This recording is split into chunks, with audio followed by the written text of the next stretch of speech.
Hoje a nossa reflexão está em 1 de Pedro 2, 16 e 17, que diz: Pois vocês são livres, foram libertos, no entanto, são servos de Deus. Ou seja, não usem sua liberdade como desculpa para fazer o mal. Tratem todos com respeito, amem seus irmãos em Cristo, temam a Deus e respeitem o Rei, honrem o Rei.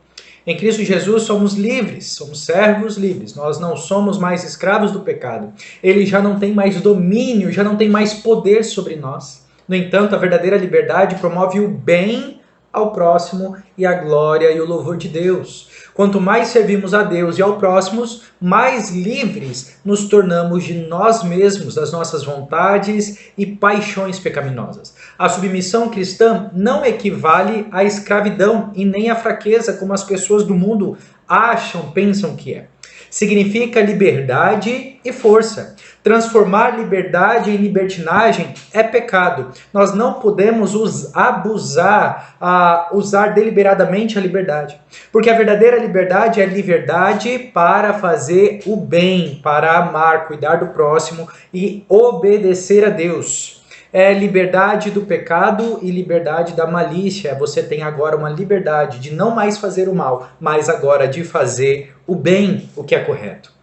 Um comentarista cristão diz que o homem de Deus, um homem piedoso, o servo de Deus, é livre, é liberto, porque ele é servo de Deus. Nossa perfeita liberdade exige no fato de nós servirmos ao Senhor. Agostinho já dizia: quanto mais escravo sou de Cristo, mais livre eu me sinto. Livre de quê? De mim mesmo, das nossas vontades e de muitas vezes nós queremos fazer o bem, mas nós não fazemos. Porque o pecado habita em nós. Mas uma vez que servimos a Deus, nós somos livres desse poder do pecado para fazer o que é correto. Mas quais são os limites dessa liberdade? Ou submissão à vontade a Deus? A palavra é: tratem todos com honra, amem os irmãos, temam a Deus e honrem o Rei.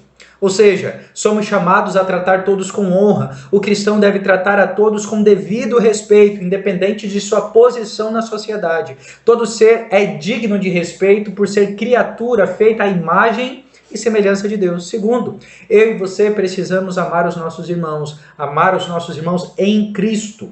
A igreja é uma família e o que identifica os verdadeiros filhos de Deus é o amor praticado uns pelos outros. Terceiro, precisamos temer a Deus. O temor a Deus é o princípio da sabedoria e o caminho para uma vida feliz, como diz Provérbios. O temor a Deus é a base de toda piedade cristã.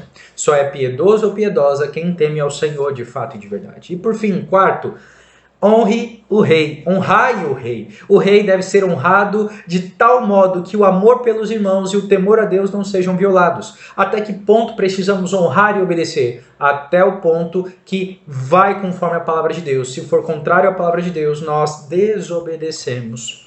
A mesma honra que devemos dar ao rei é a mesma honra que eu e você nós prestamos e dedicamos a todas as outras pessoas, nem mais e nem menos. Ou seja, eu e você, nós fomos chamados para servir, pois somos em Cristo Jesus livres para servir a Deus, livres para amar o próximo, para honrar as pessoas, temer ao Senhor e também honrar as autoridades. Que Deus nos ajude a viver assim, servindo, cuidando uns dos outros para a glória de Deus.